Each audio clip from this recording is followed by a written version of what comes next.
Mari jemaat Tuhan yang beribadah online pada hari ini, sama-sama kita perkatakan firman Tuhan Mazmur 91. Demikian firman Tuhan, dalam lindungan Allah. Orang yang duduk dalam lindungan yang maha tinggi dan bermalam dalam naungan yang maha kuasa akan berkata kepada Tuhan, tempat perlindunganku dan kubu pertahananku, Allahku yang kupercayai. Sungguh, Dialah yang akan melepaskan engkau dari jerat penangkap burung, dari penyakit sampar yang busuk. Dengan kepaknya ia akan menudungi engkau. Di bawah sayapnya engkau akan berlindung.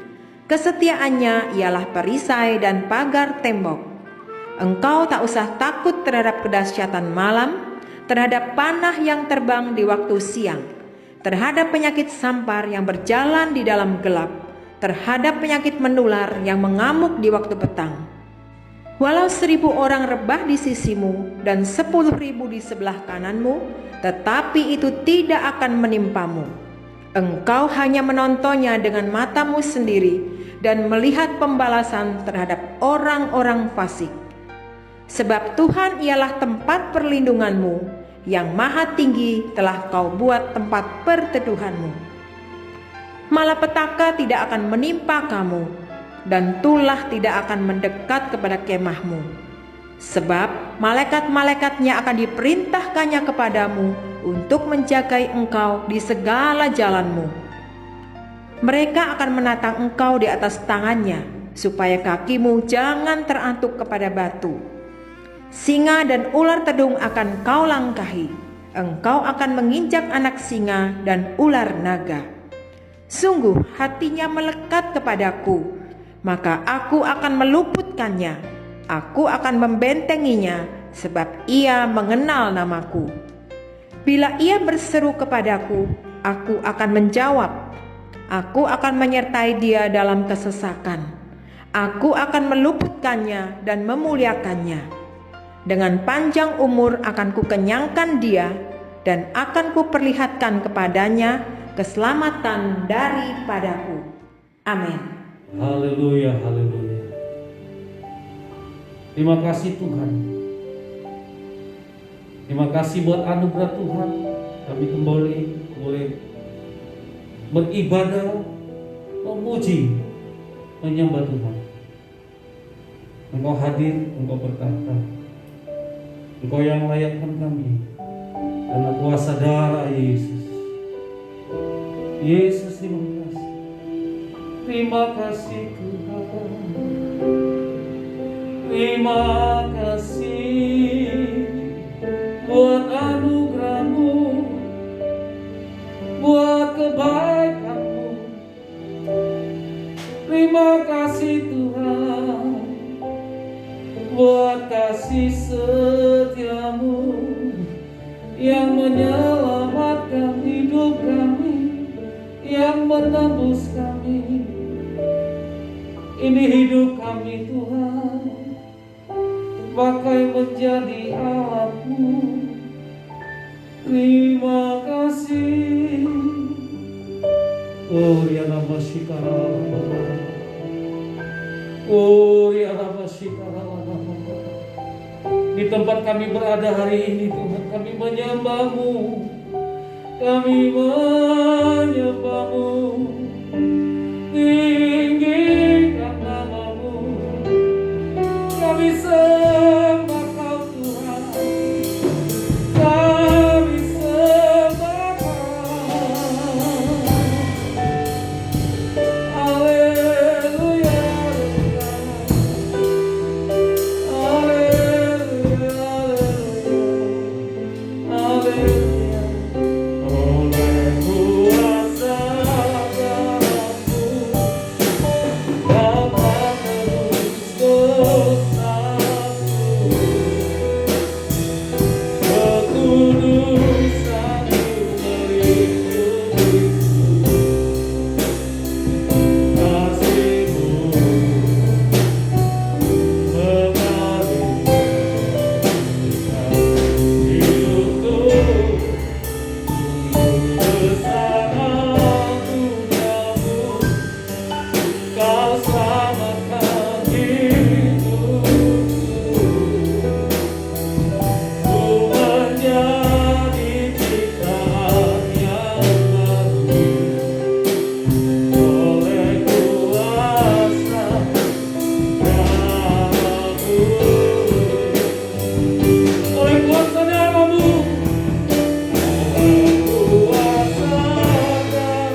sembah.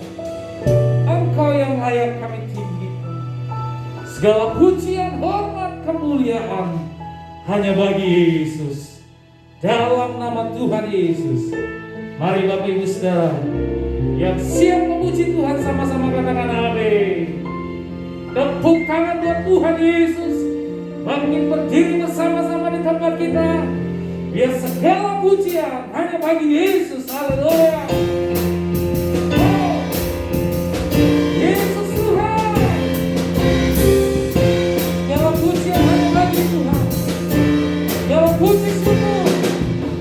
Segala puji syukur hanya bagi Tuhan.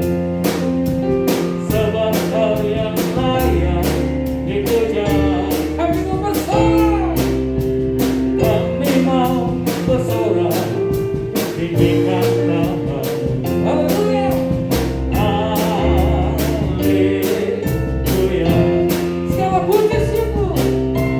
Segala puji syukur hanya bagi Tuhan.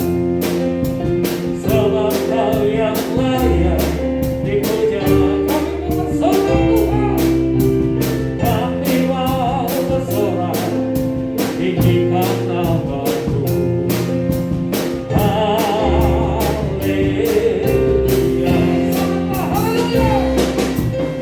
Soraklah, haleluya. Soraklah, haleluya.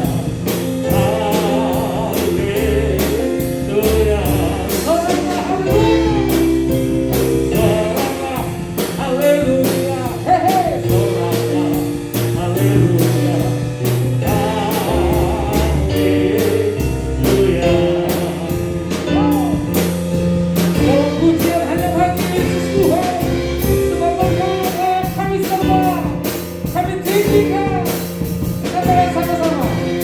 Segala puji syukur hanya bagi Tuhan. Sebab Kau yang layak dipuja. Kami mau bersorak Tuhan. Kami mau bersorak. Tinggikan nama-Mu. Haleluya. Soraklah, haleluya. Soraklah, haleluya.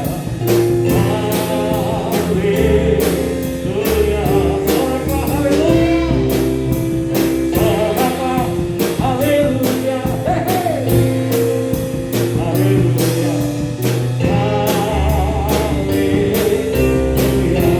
Soraklah, haleluya. Soraklah,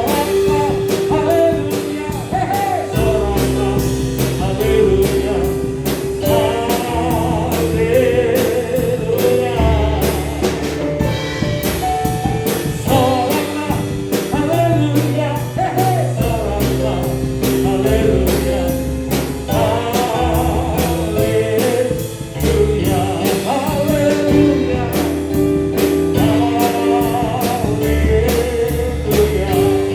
Haleluya.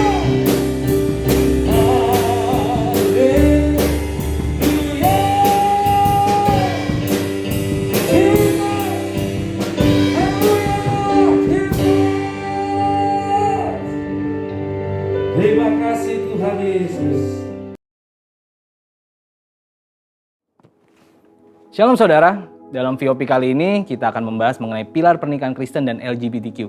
Dengan semakin maraknya isu-isu mengenai LGBTQ dan hal-hal yang terkait dengannya, gereja kita GBI Jalan Jenderal Gatot Subroto memandang perlu untuk memberikan panduan yang alkitabiah mengenai pernikahan. Di gereja kita, prinsip-prinsip alkitabiah mengenai pernikahan dikenal dengan nama 7 pilar pernikahan. Pilar pertama yang juga menjadi hukum pertama dalam pernikahan adalah pernikahan yang Allah tetapkan adalah antara seorang laki-laki dan seorang perempuan, di mana jenis kelamin laki-laki dan perempuan itu tetap sejak lahir. Kita bisa lihat bahwa prinsip ini menolak dosa homoseksual dan lesbian. Mengapa hal ini penting? Karena pada mulanya Allah menciptakan manusia laki-laki dan perempuan. Allah memberkati mereka dan memberi perintah untuk beranak cucu dan bertambah banyak memenuhi dan melakukan bumi. Kemudian dengan jelas Allah memberikan satu hukum bahwa seorang laki-laki akan meninggalkan ayahnya dan ibunya dan bersatu dengan istrinya, yang adalah satu orang perempuan sehingga keduanya menjadi satu daging. Jadi sesungguhnya pernikahan yang Allah ciptakan itu heteroseksual, yaitu antara satu orang laki-laki dan satu orang perempuan, bukan yang sesama jenis atau homoseksual. Perlu diingat juga bahwa ketika Allah menciptakan Adam sebagai seorang laki-laki dan Hawa sebagai seorang perempuan, Allah tidak bertanya pada siapapun.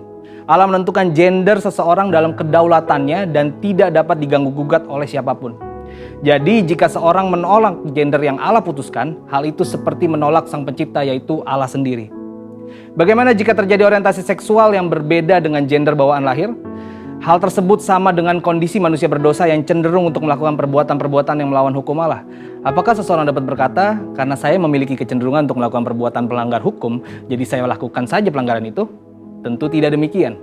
Orientasi yang keliru itu tidak dapat dijadikan alasan untuk melanggar hukum Allah, tetapi harus dikendalikan dan diarahkan kepada orientasi seksualnya yang benar, yaitu yang sesuai dengan gender bawaan lahirnya. Jadi ketika kelompok LGBTQ berusaha supaya keberadaan mereka dapat diterima secara legal di Indonesia, sekalipun banyak pandangan yang pro dan kontra, gereja perlu mengambil sikap yang sesuai dengan Alkitab. Sekarang mari kita lihat faktor-faktor apa saja yang menjadi penyebab LGBTQ.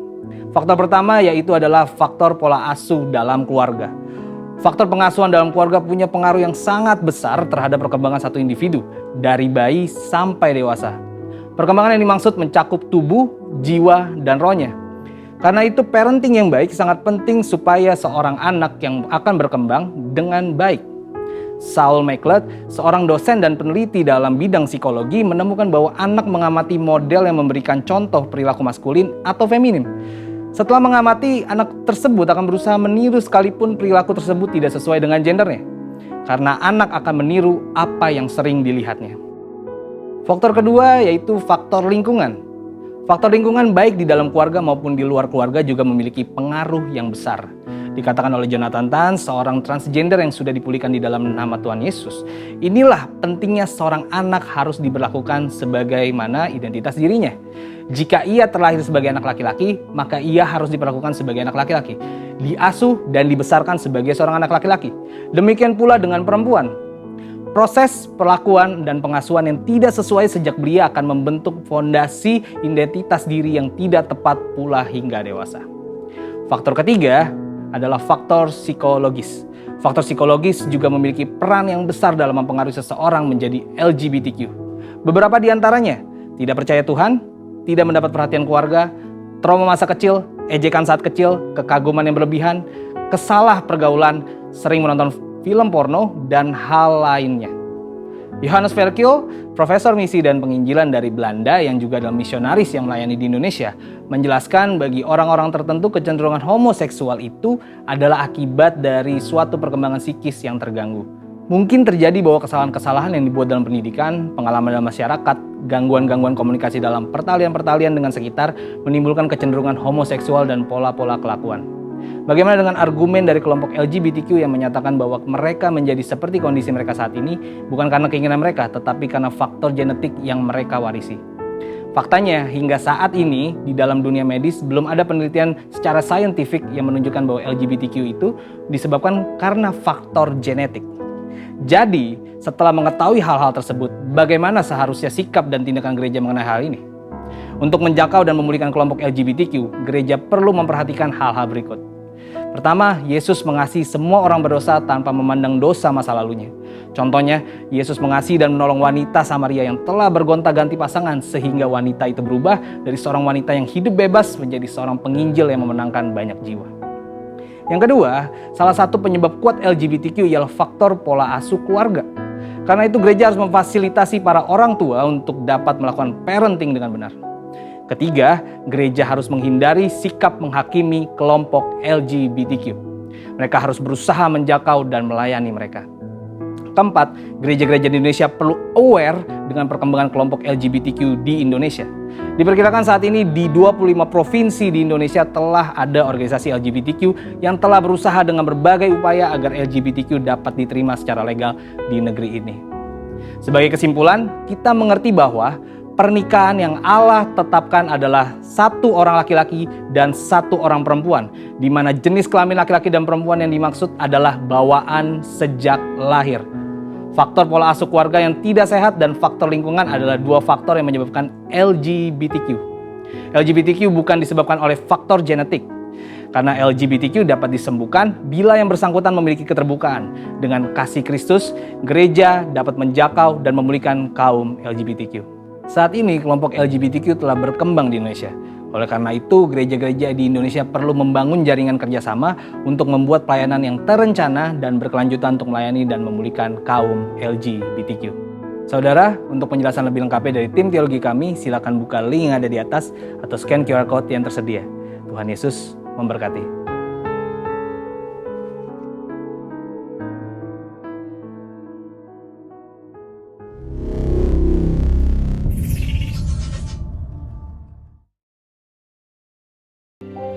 Haleluya, haleluya, haleluya. Untuk apapun yang terjadi dalam hidup kami, ajar kami untuk berkata semua baik. Sebab rencana Tuhan bukan rencana kecelakaan, tetapi rencana masa depan yang penuh dengan harapan. Terima kasih Tuhan. Terima kasih Yesus. Haleluya, haleluya. Semua baik. Semua baik, apa yang telah kau perbuat di dalam hidupku. Semua baik, sungguh teramat baik, kau jadikan hidupku berarti. Haleluya. Dari semula kau tetapkan hidupku dalam tangan, dalam rencana-Mu Tuhan. Rencana indah Kau siapkan, amin, bagi masa depan yang penuh harapan. Semuanya baik, semua baik, semua baik. Apa yang telah Kau perbuat di dalam hidupku. Semua baik, sungguh teramat baik, Kau jadikan hidupku berarti. Kau jadikan hidupku berarti. Kau jadikan hidupku berarti.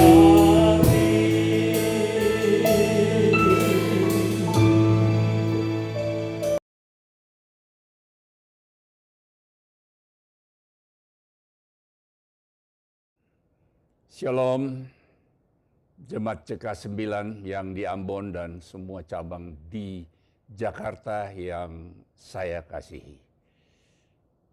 Kita patut bersyukur kalau pada hari ini kita bisa bertemu kembali untuk membagi kebenaran firman Tuhan. Pada kesempatan ini saya mau mengucapkan selamat tahun baru 2022, Tuhan memberkati kita semua berlimpah-limpah-limpah. Nah saudara, kita patut bersyukur karena kita boleh melewati tahun 2021. Tahun yang penuh dengan tantangan. Dan Tuhan izinkan kita untuk memasuki tahun 2022. Tahun paradigma yang baru. Tahun di mana Tuhan menuntun kita lewat gembala kita bahwa tahun ini adalah tahun paradigma yang baru. Paradigma itu berbicara tentang mindset, pola pikir kita. Hari ini judul khotbah saya adalah mengendalikan pikiran. Pikiran manusia memiliki kekuatan yang sangat luar biasa dalam kehidupan. Kata-kata bijak mengingatkan kita. Jagalah pikiranmu karena itu yang menentukan perkataanmu. Jagalah perkataanmu karena itu yang menentukan tindakanmu. Jagalah tindakanmu karena itu yang menentukan kebiasaanmu. dan jagalah kebiasaanmu karena itu yang menentukan karaktermu. Dan jagalah karaktermu karena itu yang menentukan nasibmu. Cara kita berpikir menentukan nasib kita. Oleh karena itu di mana kita berada dan menjadi sebagaimana kita ada saat ini adalah hasil dari pikiran yang mendominasi dalam benak kita. Pikiran adalah medan peperangan. Waktu iblis menguasai pikiran kita, maka dia menguasai seluruh hidup kita. Kita berada dalam cengkeramannya. Hari ini kita akan belajar bagaimana memenangkan peperangan dengan membuat pikiran kita bekerja bagi kita. Pertanyaannya, siapa yang mengendalikan pikiran kita? Beberapa ayat, saya akan tunjukkan beberapa ayat yang membuktikan bahwa pikiran di bawah kendali kita.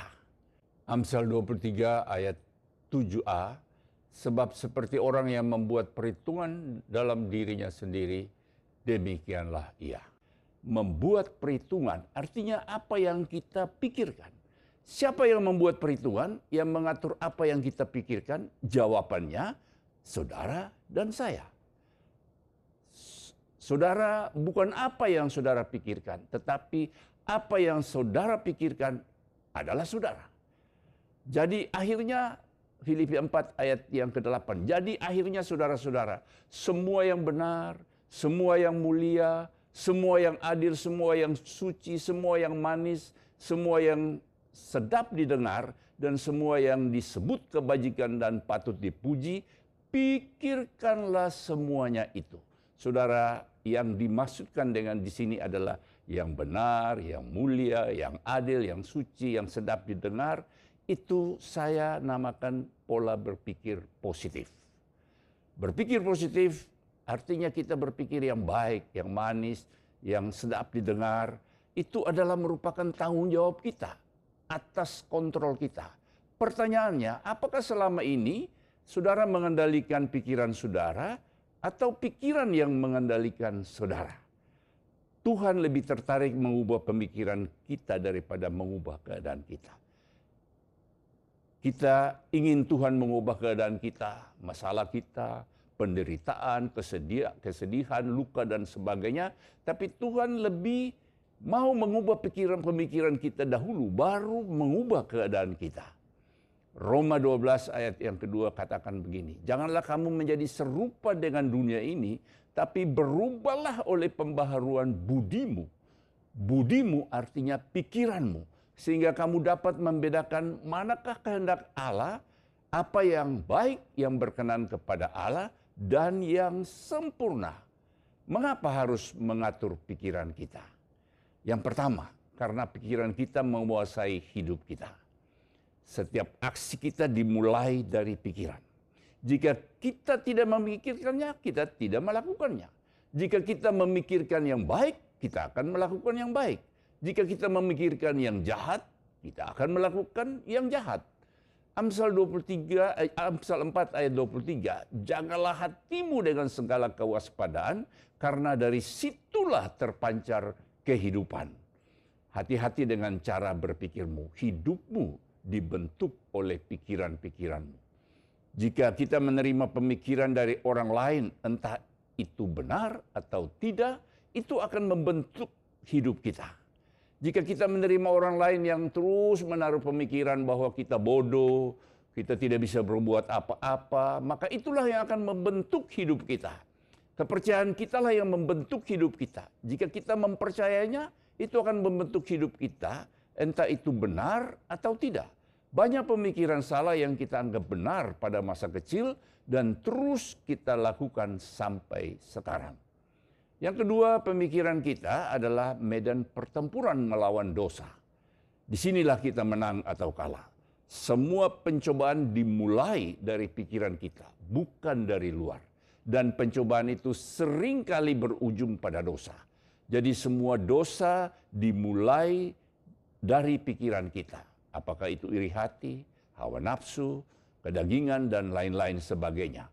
Roma 7 ayat 22 dan 23 berkata begini, sebab di dalam batinku aku suka akan hukum Allah, tetapi di dalam anggota-anggota tubuhku Aku melihat hukum lain yang berjuang melawan hukum akal budiku dan membuat aku menjadi tawanan dosa yang ada di dalam anggota-anggota tubuhku. Kadang kita sadar akan pertempuran itu, kadang kita tidak sadar. Iblis mau menguasai pikiran kita karena apa yang mendapat perhatian kita akan mendapatkan kita. Yang ketiga, pikiran adalah kunci untuk kedamaian dan kehidupan, kebahagiaan hidup. Pikiran yang tidak dikuasai dan diatur menuntun pada stres, konflik, tekanan, dan kehancuran. Roma 8 ayat yang ke-6. Karena keinginan daging adalah maut, tetapi keinginan roh adalah hidup dan damai sejahtera. Banyak orang berpikir bahwa mereka tidak bisa menguasai pikiran mereka. Pikiran mereka tidak bisa diatur. Tapi sebenarnya kita bisa menguasainya. Tidak ada yang bisa menguasai pikiran kita selain kita. Iblis tidak bisa menguasai pikiran kita. Dia bisa menyarankan tapi tidak bisa menguasai kita, pikiran kita. Tuhan juga tidak akan menguasai pikiran kita. Saat kita sedang memikirkan kesendirian, stres, hal buruk, ketakutan, itu tidak akan membantu jika kita meminta Tuhan untuk mengubah pikiran kita. Tuhan akan berkata begitu, itu pikiran kamu yang harus melakukannya. Kita yang bisa membuat perubahan itu, kita harus membuat beberapa pilihan. Ada 3 pilihan yang bisa kita lakukan supaya kita memiliki pemikiran yang sehat, supaya kita bisa mengendalikan pikiran kita. Nah, saudara, yang pertama, kita harus memberi makanan pikiran kita dengan kebenaran. Kita tahu pentingnya nutrisi dan kalori yang baik untuk asupan tubuh kita. Begitu pula dengan pikiran kita. Kita tidak boleh mengisi pikiran kita dengan junk food atau racun, tapi harus diisi dengan kebenaran. Junk food adalah sesuatu yang tidak baik dan tidak buruk juga. Tapi saat kita mengisi pemikiran kita dengan itu, kita akan dikenyangkan dengan itu sehingga tidak ada tempat lagi untuk kebenaran di dalam pemikiran kita. Sedangkan racun adalah sesuatu yang merusak pikiran kita. Pornografi dan film-film zaman sekarang, kekerasan, pemerkosaan, seks di luar nikah, dan lain-lainnya adalah racun untuk pikiran kita. Matius 4 ayat yang keempat, Yesus menjawab waktu ada iblis menuduh dia menjawab begini, bahwa ada tertulis, manusia hidup bukan dari roti saja, tetapi dari setiap firman yang keluar dari mulut Allah. Kapan saya harus memberi makan pikiran saya dengan kebenaran? Nah, itu kita harus tahu bahwa setiap saat, apakah itu pagi, siang, sore, dan malam. Ada yang mengatakan cara makan terbaik adalah dengan makan sedikit dalam setiap beberapa jam daripada makan porsi besar atau tidak makan dalam beberapa jam. Sama halnya dengan firman. Kita harus secara konstan memakan firman Tuhan itu untuk menjaga pikiran kita tetap ternutrisi. Mazmur 119 ayat yang ke-147. Pagi-pagi buta aku bangun dan berteriak minta tolong. Aku berharap kepada firman-Mu. Setiap pagi berbicara kepada Tuhan. Artinya kita berteriak minta tolong dan mendengar Tuhan, berharap kepada firman-Nya, berharap kepada Tuhan melalui firman-Nya. Ada sekitar 7.000 janji dalam Alkitab. Jika mau pikiran kita diperbaharui, jadilah orang yang diberi janji oleh Tuhan. Mulai pelajari dan ingat firman-Nya. Jika kita merasa putus asa dengan keadaan kita, itu berarti bahwa kita tidak menghabiskan waktu yang cukup dalam janji Tuhan. Karena saat kita hidup di dalam janji Tuhan, kita selalu memulai hari dengan harapan. Mazmur 119 ayat 97. Betapa kucintai Taurat-Mu, aku merenungkannya sepanjang hari. Mazmur 16 ayat yang ke-7. Aku memuji Tuhan yang telah memberi nasihat kepadaku, dan pada waktu malam hati nuraniku mengajari aku. Sampai malam pun Daud tetap memikirkan firman Tuhan. Itulah sebabnya Daud sangat dikenan Tuhan. Saat Saul dan banyak orang ingin membunuhnya, Daud terus bersembunyi dan tidak tahu apa esok hari dia akan tetap hidup. Mazmur 119 ayat yang ke-95. Orang-orang fasik menantikan aku untuk membinasakan aku, tetapi aku hendak memperhatikan peringatan-peringatanmu.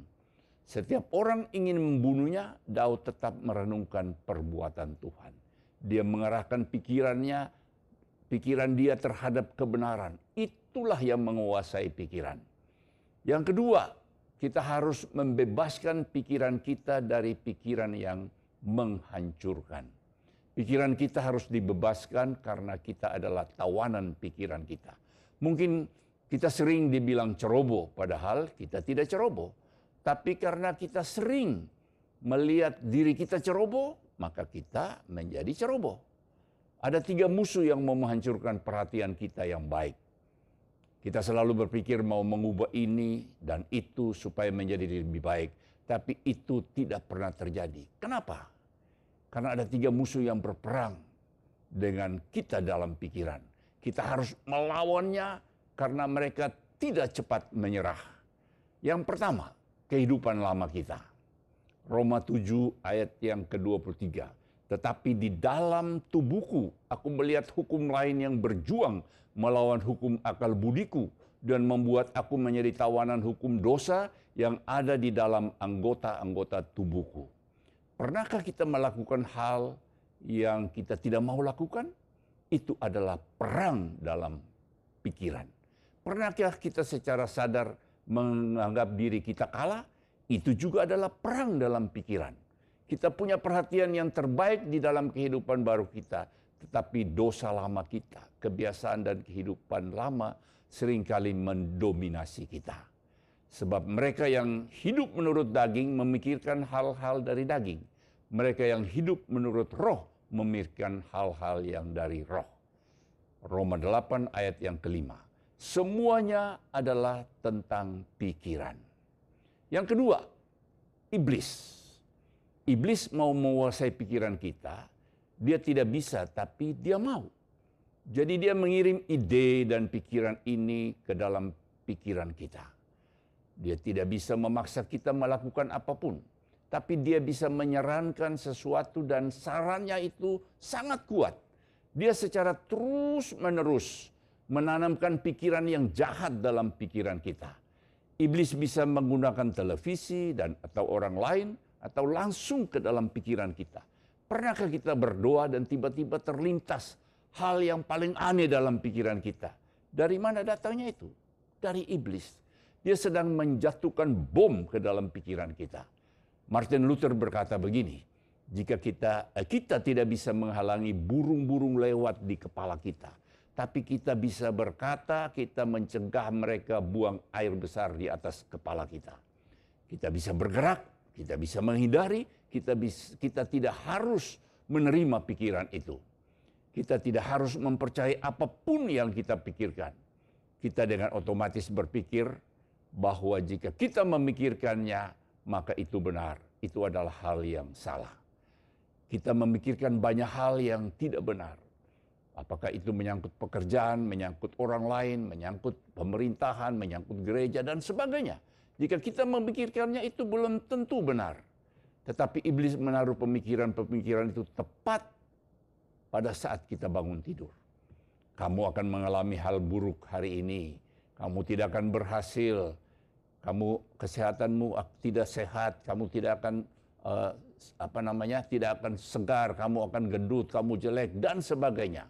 Jadi kita bisa menyerah bahkan sebelum hari kita dimulai jika kita tidak memilih untuk menghadapi iblis. Iblis secara terus-menerus menjatuhkan bom ke dalam pikiran kita. Dia bilang tidak apa-apa untuk marah kali ini, jangan terima itu. Saat iblis menaruh pemikiran itu adalah cobaan. Sebaliknya saat Tuhan menaruh pemikiran itu adalah inspirasi. 2 Korintus 2 ayat 10 sampai 11. Sebab barang siapa yang kamu ampuni kesalahannya, aku mengampuni juga. Sebab jika aku mengampuni, seandainya ada yang harus kuampuni, maka hal itu kubuat oleh karena kamu di hadapan Kristus. Supaya iblis jangan beroleh keuntungan atas kita, sebab kita tahu apa maksudnya. Jadi iblis mau membuat kita luka hati dan tidak mau mengampuni. Jadi kalau kita mau mengalahkan iblis, kita harus mengampuni. Jangan jatuh ke dalam jerat iblis. Yang ketiga adalah dunia. Budaya dunia mengajarkan memuaskan diri sendiri. Semua tentang saya. Dunia punya nilai sendiri dan dipromosikan melalui iklan, lagu, selebriti, film dan banyak cara lainnya. Semua ini membuat kita tidak memiliki mental yang baik. 1 Yohanes 2 ayat yang ke-16, sebab semua yang ada di dalam dunia, yaitu keinginan daging dan keinginan mata serta keangkuhan hidup, bukanlah berasal dari Bapa, melainkan dari dunia. Seperti keinginan daging berupa seks, keinginan mata berupa uang, keangkuhan hidup yaitu kekuasaan. Semua di sekitar kita, media dan iklan tidak mendorong kita untuk berpikir secara bijak atau sehat, tapi sebaliknya. Bagaimana berperang melawan ketiga musuh ini? 2 Korintus 10 ayat 3-5. Memang kita masih hidup di dunia, tetapi kita tidak berjuang secara dunia. Karena senjata kita dalam perjuangan bukanlah senjata duniawi, melainkan senjata yang diperlengkapi dengan kuasa Allah yang sanggup untuk meruntuhkan benteng-benteng. Saya ulangi lagi, yang sanggup untuk meruntuhkan benteng-benteng. Kita mematahkan setiap siasat orang dan merubuhkan setiap kubu yang dibangun oleh keangkuhan manusia untuk menentang pengenalan akan Allah. Kami menawan segala pikiran dan menaklukkannya kepada Kristus. Benteng-bentengnya yang pertama adalah benteng kebohongan yang saya percayai. Seringkali benteng itu membuat pikiran kita dibilang Tuhan tidak tahu apa yang terbaik untuk saya. Tuhan tidak mengasihi saya. Saya lebih tahu dari Tuhan apa yang membuat saya bahagia. Saya akan bahagia jika melakukan apa yang saya mau lakukan daripada yang mau Tuhan lakukan. Benteng-benteng yang kedua adalah benteng cara berpikir dunia. Oh, materialistis, hasilkan uang sebanyak mungkin, seks, kekuasaan, dan lain-lain. Benteng yang berikutnya adalah benteng tentang sikap. Tidak mau mengampuni diri sendiri atau orang lain. Saya tidak ada artinya, minder dalam hidup ini. Jika hal buruk akan terjadi, itu akan terjadi pada saya. Kita harus belajar menentukan semua benteng-benteng ini supaya memiliki pikiran yang sehat. Pikiran kita suka memiliki pemikiran mereka sendiri. Pikiran kita suka berjalan ke arah yang lain. Pikiran kita suka tidak patuh, dia lapar dan haus, lapar dan nafsu lainnya. Bagaimana membuat pikiran kita dikuasai? Kita harus menawan dan melakukan pikiran kita. Kita harus menangkap dan menguasainya. Kita harus membuatnya patuh. Hanya kita yang bisa mengendalikan pikiran kita. Bagaimana cara pencobaan bekerja? Tetapi orang tergoda kalau ia tertarik dengan keinginannya sendiri yang jahat. Yakobus 1 ayat 14-15. Tiap-tiap orang dicobai oleh keinginannya sendiri karena ia diseret dan dipikat olehnya. Apabila keinginan itu telah dibuai, ia melahirkan dosa. Dan apabila dosa itu sudah matang, ia akan melahirkan maut. Kalau kita bisa berpikir, saya tidak sadar sudah jatuh dalam pencobaan itu. Itu tidak benar. Pencobaan terjadi karena ada proses dan tahapan. Tahap yang pertama adalah keinginan. Jika tidak ada keinginan terhadap sesuatu, itu bukanlah pencobaan.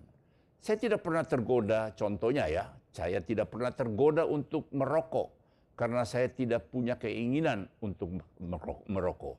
Biasanya dimulai dari keinginan alami kita. Kita punya keinginan alami untuk hidup, seks, makanan, minuman, sukses dalam hidup, dan sebagainya. Semuanya ini adalah keinginan yang diberikan Tuhan. Tidak ada yang salah dengan ini. Pencobaan mengubah keinginan yang rutin menjadi keinginan yang tidak terkendali. itulah yang membuatnya buruk. Itu menjadi lebih penting daripada yang lain. Hanya itu yang kita pikirkan. Keinginan apapun yang di luar kontrol menghancurkan. Api di dalam cerobong bisa menghangatkan. Api di kompor bisa memasak.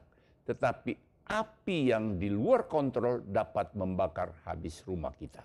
Semua pemberian Tuhan yang disalahgunakan dapat membakar habis rumah kita.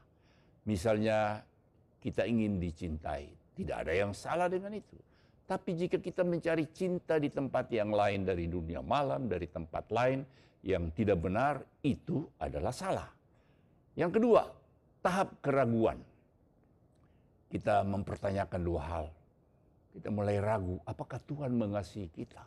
Apakah Tuhan tahu yang terbaik bagi kita? Kita mulai bertanya, apa Tuhan benar-benar mengatakan ini? Adam dan Hawa contohnya hidup di tempat yang sempurna. Tapi iblis datang dan bertanya, apakah kalian melihat pohon itu?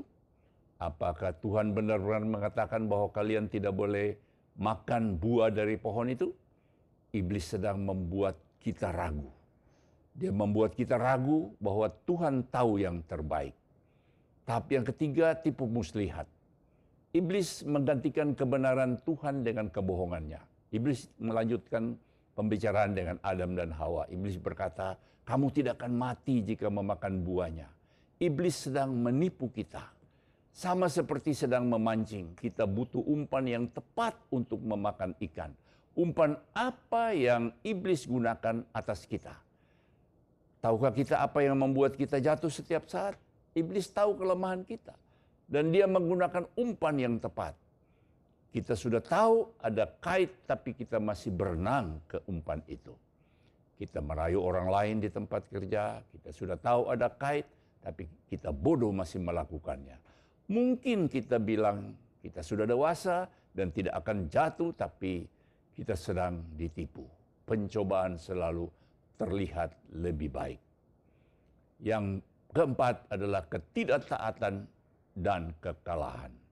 Perhatian saya menjadi sikap saya dan sikap saya menjadi tindakan saya. Saya ulangi lagi.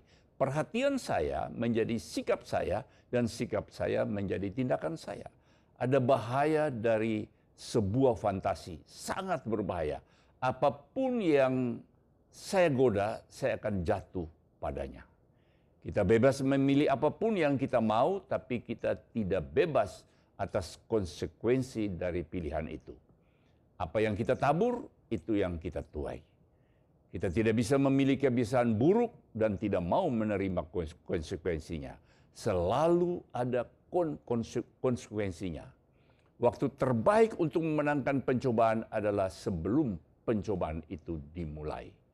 Mazmur 119 ayat yang ke-12. Terpujilah Engkau ya Tuhan, ajarkanlah ketetapan-ketetapan-Mu kepadaku. Sebelum kita memutuskan untuk mentaati hukum Tuhan, kita akan jatuh terus terhadap pencobaan. Pilihan yang ketiga adalah saya harus memfokuskan pikiran pada hal yang benar. Yang pertama, pikirkan Yesus. Ingatlah Kristus Yesus. 2 Timotius 2 ayat yang ke-8. Ingatlah ini, Yesus Kristus yang telah bangkit dari antara orang mati, yang telah dilahirkan sebagai keturunan Daud, itulah yang kuberitakan dalam Injilku. Ibrani 12 ayat yang ketiga. Ingatlah selalu akan Dia yang tekun menanggung bantahan yang sehebat itu terhadap dirinya dari pihak orang-orang berdosa, supaya jangan kamu menjadi lemah dan putus asa. Jangan menyerah. Saat berpikir untuk menyerah, pikirkan Yesus bahwa apa yang sudah Dia lalui. Yang kedua, pikirkan orang lain. Semua yang diajarkan dunia adalah hidup untuk diri sendiri. Tapi nyatanya hidup adalah bukan tentang kita. Semua tentang Tuhan. Filipi 2 ayat yang keempat. Janganlah tiap-tiap orang hanya memperhatikan kepentingannya sendiri, tetapi kepentingan orang lain juga. Ibrani 10 ayat 24. dan hendaknya kita saling memperhatikan supaya kita dapat saling memberikan dorongan untuk mengasihi sesama dan melakukan hal-hal yang baik. Cara mempraktekannya adalah dalam komunitas. Kita bisa memikirkan, mengutamakan orang lain di dalam komunitas gereja, dalam komunitas kecil, di dalam komunitas di mana aja tempat kita bekerja, kita bisa menerapkan itu bahwa kita lebih mementingkan mereka daripada hal-hal, daripada ego kita. Kita belajar memikirkan orang lain di atas kepentingan kita saat berada dalam komunitas. Yang ketiga, pikirkanlah kekekalan. Kita hanya berpikir jangka pendek. Kita lupa bahwa firman Tuhan berkata di dalam Kolose 3 ayat yang kedua, pikirkanlah perkara yang di atas, bukan yang di bumi. Nah saudara, kalau kita bisa menerapkan apa yang telah saya bagikan ini, maka janji Tuhan di dalam 1 Korintus 2 ayat 9, bahwa apa yang tidak pernah kita lihat dengan mata, dan yang tidak pernah kita dengar oleh telinga, dan yang tidak pernah timbul di dalam hati manusia, semua disediakan Allah untuk mereka yang mengasihi Dia. Demikian saudara, hari ini saya membagikan kebenaran firman Tuhan tentang bagaimana kita mengendalikan pikiran kita di dalam tahun paradigma yang baru, supaya kita bisa menikmati apa yang telah Tuhan sediakan bagi kita di dalam tahun 2022 ini. Kita harus memenangkan peperangan di dalam pikiran kita. Kita harus menguasai pikiran kita supaya kita selaraskan hidup kita, pikiran kita dengan kebenaran firman Tuhan. Kita memberi makan yang sehat, yaitu kebenaran firman Tuhan yang mendominasi pikiran kita. Saya percaya waktu kita mau menerapkan ini, maka tahun 2022 ini merupakan tahun yang memberikan kemenangan. Tahun yang bisa kita raih apa yang Tuhan sediakan bagi kehidupan kita. Saya percaya kalau kita mau terus melakukan apa yang Tuhan sampaikan lewat kebenaran firman Tuhan, kita akan keluar sebagai pemenang. Demikian firman Tuhan, dan sebelum saya berdoa, saya ingin kita naikkan satu pujian. Bagaikan bejana siap dibentuk, demikian hidupku di tanganmu. Dengan urapan kuasa Roh-Mu, ku dibaharui selalu. Jadikanku Allah dalam rumah-Mu. Inilah hidupku di tangan-Mu. Bentuklah seluruh kehendak-Mu. Pakailah sesuai rencana-Mu. Ku mau seperti-Mu, Yesus, disempurnakan selalu dalam segenap jalanku, memuliakan nama-Mu. Ku mau seperti-Mu, Yesus, disempurnakan selalu dalam segenap jalanku, memuliakan nama-Mu. Kita berdoa. Bapa, terima kasih. Kami boleh mendengar kebenaran firman Tuhan pada hari ini. Di dalam tahun paradigma yang baru. Tuhan mengendaki kita agar kita bisa mengendalikan pikiran kita.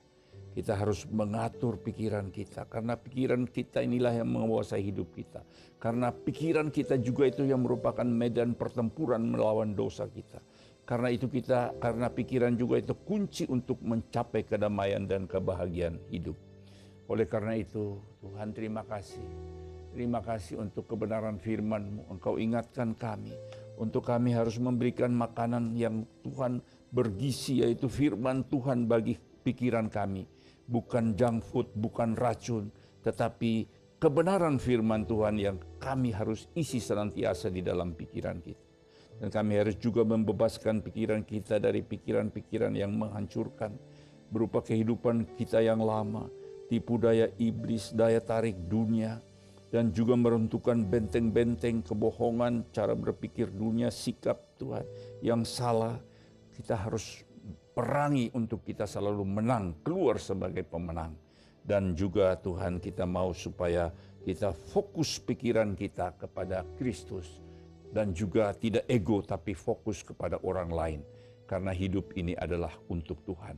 Hidup ini untuk menjadi berkat bagi orang lain. Hidup ini bisa bermakna bagi orang lain. Terima kasih, dan juga kita diingatkan untuk kita memikirkan kekekalan. Pikir hal-hal yang di atas, bukan memikir hal di dunia senantiasa, tapi memikirkan hal-hal yang di atas. Terima kasih. Terima kasih untuk kebenaran firman-Mu. Kami percaya Tuhan, kami tidak sanggup dengan diri kami sendiri. Kami butuh tuntunan Roh Kudus-Mu, urapan kuasa-Mu menyertai, memampukan kami untuk kami hidup dengan mengendalikan pikiran sesuai dengan kehendak dan rencana-Mu dalam kehidupan kami. Dan kami percaya apa yang Engkau janjikan bagi kami, apa yang tidak pernah kami lihat dengan mata, apa yang tidak pernah kami dengar dengan telinga, dan tidak pernah kami timbul di dalam hati kita. Kami Tuhan, Engkau sediakan bagi kami yang mengasihi-Mu Tuhan. Terima kasih, Engkau berkati semua jemaat, semua orang yang mendengar kebenaran firman ini Tuhan, untuk mereka boleh menang, mereka boleh mengendalikan pikiran mereka di dalam tahun ini, untuk mereka meraih semua yang Engkau sediakan bagi mereka. Terima kasih Tuhan, terpuji nama-Mu Bapa. Di dalam nama Yesus kami berdoa dan mengucapkan syukur. Haleluya. Amin.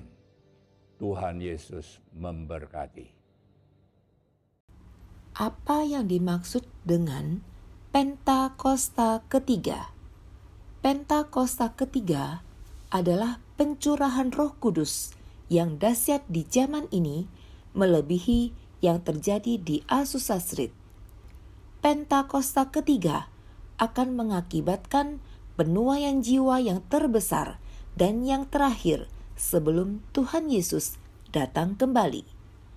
Pentakosta ketiga akan membangkitkan generasi Yeremia, yaitu anak-anak muda yang dipenuhi Roh Kudus, cinta mati-matian kepada Tuhan Yesus, tidak kompromi terhadap dosa, dan akan bergerak untuk memenangkan jiwa. Pentakosta ketiga lahir di Indonesia dan bergerak ke bangsa-bangsa.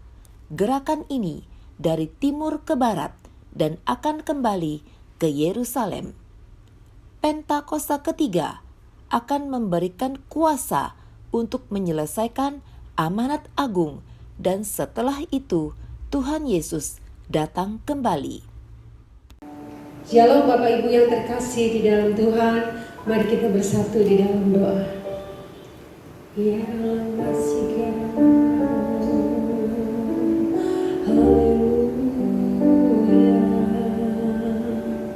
Kami menyembah-Mu Tuhan, Kau Allah kami yang dahsyat. Haleluya. Terima kasih Yesus, Kau Allah yang baik. Haleluya. Bapak, kami mengucap syukur dan terima kasih Tuhan, kami boleh menyelesaikan ibadah kami pada pagi hari ini. Urapi hamba-Mu yang sudah menyampaikan firman-Mu. Ya Tuhan, pakai dengan lebih dahsyat lagi. Berkati hamba-Mu Tuhan, dimanapun pelayanannya, Tuhan memberkati, Tuhan berkati keluarganya, Tuhan berkati pelayanannya dimanapun berada. Terima kasih Tuhan, melalui pelayanannya Tuhan banyak jiwa-jiwa dimenangkan. Tuhan, kami berdoa juga Tuhan pada pagi hari ini untuk bangsa dan negara kami. Kami tahu Tuhan Engkau mengasihi negeri kami, Engkau mengasihi bangsa kami Indonesia. Tuhan, curahkan kasih-Mu untuk negeri kami. Engkau memberkati setiap pulau-pulau. Tuhan, Kau lawat setiap kota-kota di dalam nama Tuhan Yesus.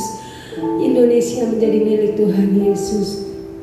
Damai sejahtera-Mu tercurah untuk negeri kami. Tuhan, kami berdoa untuk pemimpin negeri ini, Bapak Jokowi, Bapak Ma'ruf Amin, untuk Kapolri, Kapolda, Gubernur, MPR, DPR, dan semua jajaran yang ada di bawahnya. Tuhan, Engkau urapi Tuhan pemimpin-pemimpin kami, biar mereka memimpin boleh dengan adil dan bijaksana Tuhan, sehingga setiap keputusan-keputusan yang diambil itu adalah kehendak-Mu dan mendatangkan damai sejahtera. Terima kasih Tuhan, Kau juga turut campur tangan Tuhan untuk setiap bencana yang ada di negeri kami, juga untuk corona Tuhan, dalam nama Tuhan Yesus Engkau sudah selesaikan Tuhan.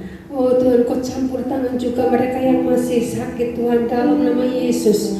Oh Tuhan, Kau lawat, Kau memberkati setiap para medis yang ikut campur tangan Tuhan dalam penyembuhan corona Tuhan, dalam nama Tuhan Yesus.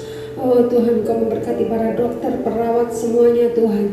Tuhan, tutup bungkus dengan darah Yesus Tuhan. Dan untuk semua yang sedang sakit Tuhan, Engkau lawat, Engkau jamah dalam nama Tuhan Yesus. Biar COVID-19 boleh cepat selesai, sehingga perekonomian boleh bangkit, bangsa Indonesia boleh bangkit di dalam nama Tuhan Yesus. Terima kasih Tuhan. Kami juga berdoa untuk Bapak rohani kami, Bapak Nikonoto Raharjo, beserta istri, beserta keempat wakilnya, dan seluruh keluarga besarnya. Tuhan, Engkau memberkati setiap pelayanannya. Dimanapun Tuhan, hamba-Mu melayani, Engkau yang akan tutup bungkus dan Engkau yang mengurapinya Tuhan. Sehingga setiap pelayanan yang boleh mendatangkan berkat, melalui pelayanannya jiwa-jiwa dimenangkan. Terima kasih Tuhan, kami berdoa untuk Bapak Sony Waplo sebagai KCK 9 Tuhan. Engkau berkati Pak Sony, berkati keluarganya, berkati pelayanannya. Engkau memberkati juga pekerjaannya Tuhan. Biar keluarga besarnya Tuhan boleh dipakai dengan lebih dahsyat lagi.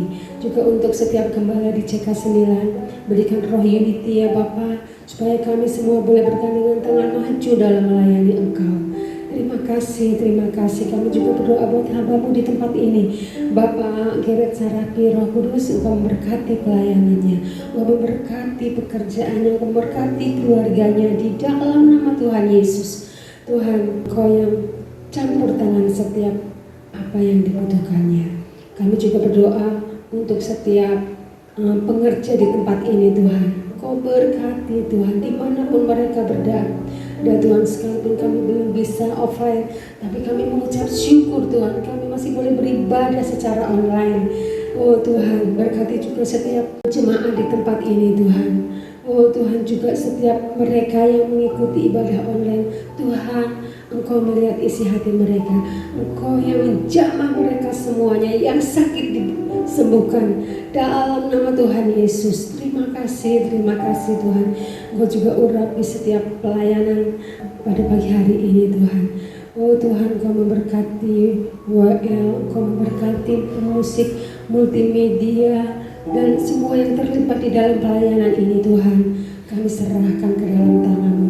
Biar Tuhan kami senantiasa boleh bangkit bersemangat untuk melayani Engkau. Terima kasih Bapak. Sebentar kami akan berpisah, biar Roh Kudus kami akan menerima berkat daripada-Mu. Haleluya. Saudara, angkat kedua tangan saudara dan buka hati saudara, terimalah berkat Allah. Kasih karunia, damai sejahtera, sukacita, berkat berkelimpahan dari Allah Bapa di dalam anaknya Yesus Kristus dan persekutuan yang manis dengan Roh Kudus menyertai saudara mulai hari ini sampai selama-lamanya. Semua yang percaya diberkati katakan amin.